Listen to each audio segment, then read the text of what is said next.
Hi, my name is Abby, and I'm going to show you how to make a knockdown stitch in Embird editor using the effect tool.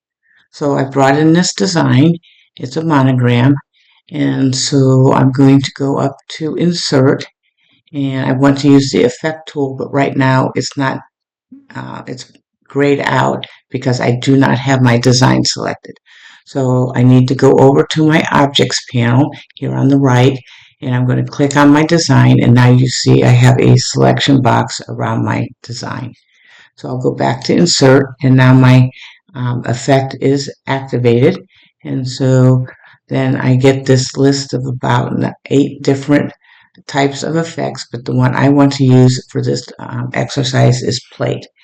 And I did set the inflate to 3, which is a pretty large inflation. Inflation is the distance from the edge of your design to how far the knockdown stitch is going to extend beyond the edge of the design. So in this instance, it would be 3 millimeters past the edge of the blue stitching.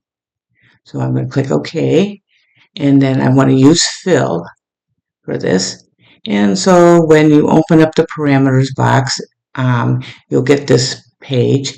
And the first thing I want to do is usually I think of a knockdown stitch as not a real dense stitch. So a density of 2 is pretty heavy.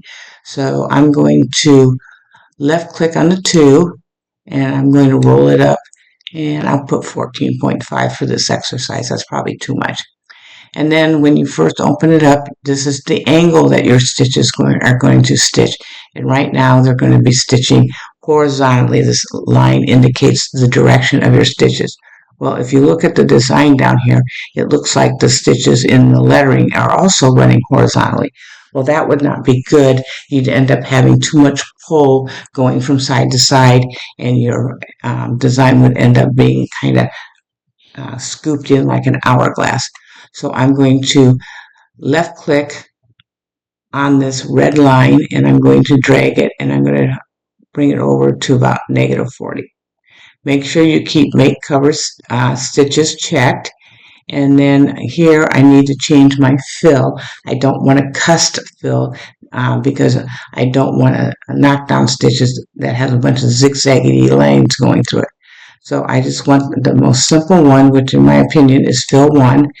And then you do not want any underlay because all that underlay stitching is going to show through your knockdown stitch. So uncheck all of those.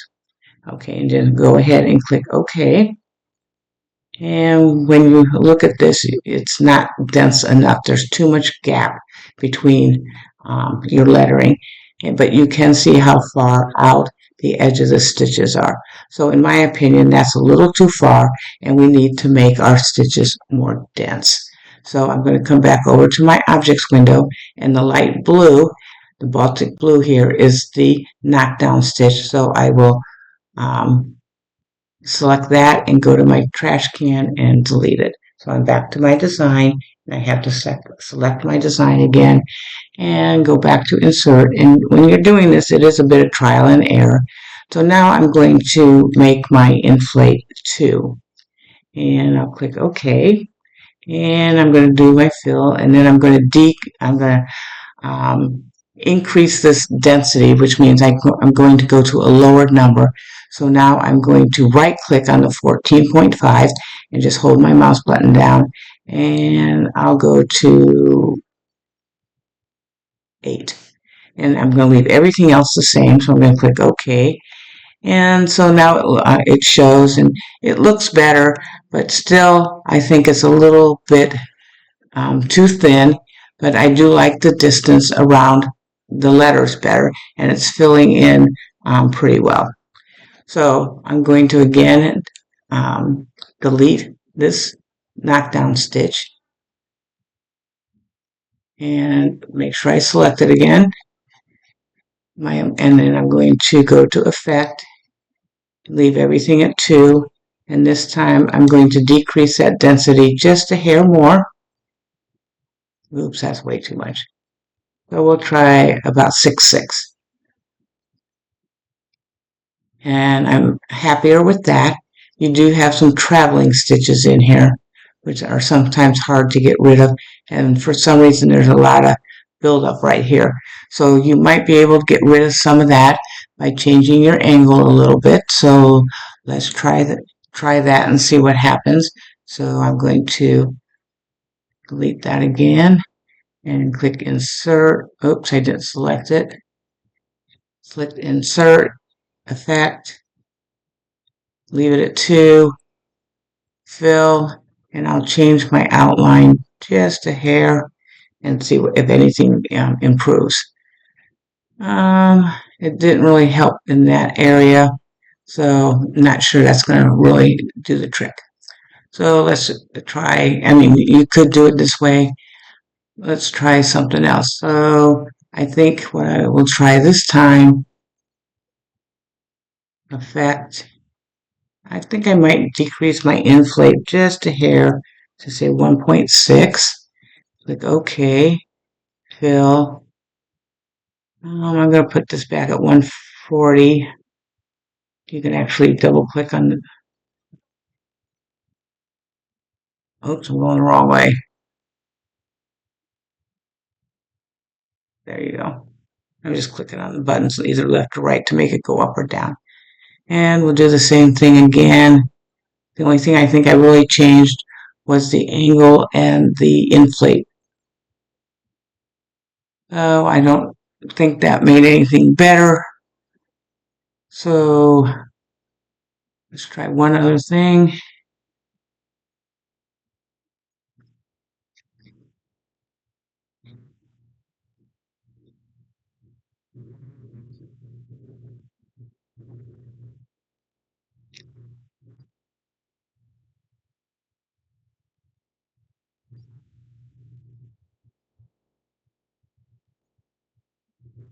I think that looks better. You don't have that big buildup of stitches.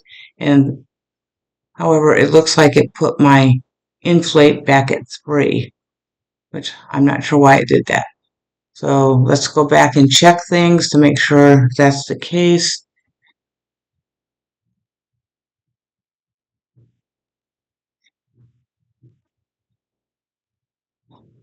Oh, somehow it got knocked up to 1, I got up to 5.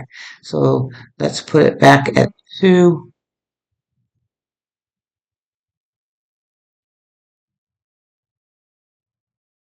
And so then that stuff comes back.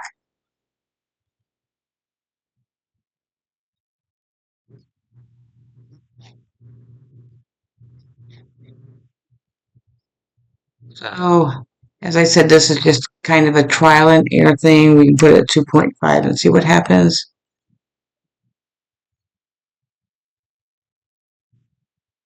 It's a little better. I don't think that'll be too noticeable, especially if you make your knockdown stitch the same color.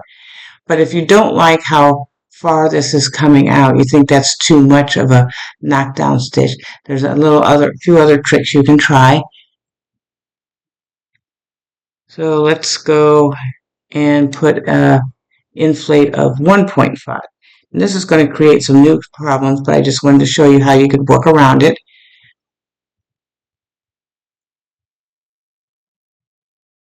And now you can see I have this gap here. So if I put it on 3D, you can see that there's this gap here and here and here. And I don't particularly like that. So what I do to get rid of that is I'm going to leave this here for the time being, and I'm going to come up to insert, and I'm going to use this. You can really use anything, but I'm just going to use this small cross, which is used for positioning, and I'm going to change the color of it just so I can see it better. And I'm going to position this cross in this space here, and I'm going to do a copy and paste of that cross. And I'm going to put another one so it kind of fills that hole. And then I'll do another paste. I'm going to move it over to this one. I'm going to bring it down. and do another paste, bring it down here, and then I want to fill this gap here, so I'll do a paste, and I'm going to bring it kind of up to the edge there, bring this one kind of in the middle. If I was using a wider design to fill in these gaps, I wouldn't have to do multiples. Okay, so now I got them all, and so I'm going to select them all, and I'm going to join everything, and then I'm going to do my insert and do effect, leaving it at 1.5. Oh, wait a minute, cancel this. I need to delete the previous knockdown. Okay, so now this is what I have. And so then I'm going to do insert, effect, okay, fill. And so now you can see I have a kind of a smoother outline. I'm going to change my colors of my knockdown to white. And then I'm going to come up here to the reds, and I'm going to right click on them and click delete color, and there's my knockdown stitch, and it doesn't have such a large inflation around it. So those are just some tricks that you can use to make a knockdown stitch in Embird editor. I hope you enjoyed this video.